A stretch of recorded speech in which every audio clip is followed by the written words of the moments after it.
आज दिनांक 21 एप्रिल. आजच्या प्रवचनाचा विषय सत्समागम म्हणजे संत सांगतील त्याप्रमाणे वागणे. कोणत्याही मंगल कार्यात सर्वाआधी गणपतीचे आवाहन करतात आणि सगळे कार्य संपले की सर्वांचे शेवटी त्याचे विसर्जन करतात. त्याप्रमाणे अनुसंधानानेच पोथीला सुरुवात करावी आणि अनुसंधानानेच पोथीची समाप्ती करावी. लौकिक कार्यामध्ये गणपतीचे विसर्जन झाल्यावर आपण शिल्लक उरतो, पण अनुसंधानाचे विसर्जन करताना आपणही त्यात नाहीसे व्हावे.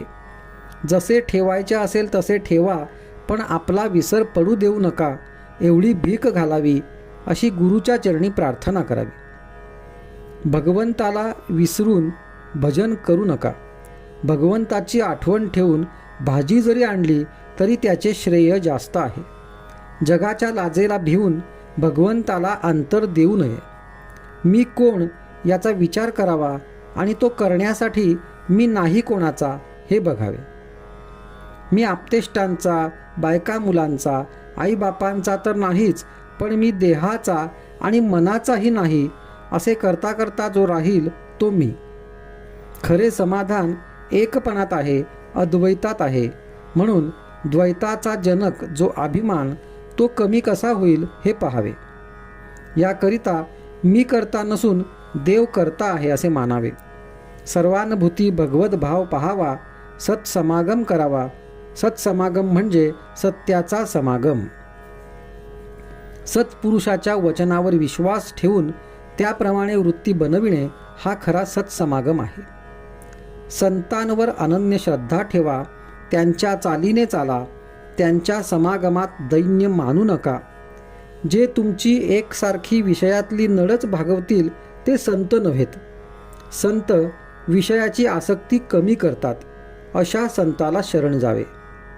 निर्विषय चित्त संतांनाच करता येते. संत हे ईश्वर दर्शनाची तळमळ उत्पन्न करतात. तळमळ उत्पन्न करून देणे हीच संतांची कामगिरी. संतांची भाषा तळमळीची असते, म्हणून ती तळमळ उत्पन्न करते. संत सांगतील त्याप्रमाणे वागावे. जग संताशिवाय असणेच शक्य नाही. जे देहात दिसले पण वस्तुतः देहातीत राहिले ते संतच होत. आम्हाला त्यांना ओळखता येत नाही, याला काय करावे? नामाच्या योगानेच संत ओळखता येतात, जोडता येतात आणि टिकवता येतात. जो भगवंताचे नाम घेईल त्याला संत भेटेल आणि तो त्याला भगवंताची प्राप्ती करून देईल. त्याचे कुठे अडणार नाही.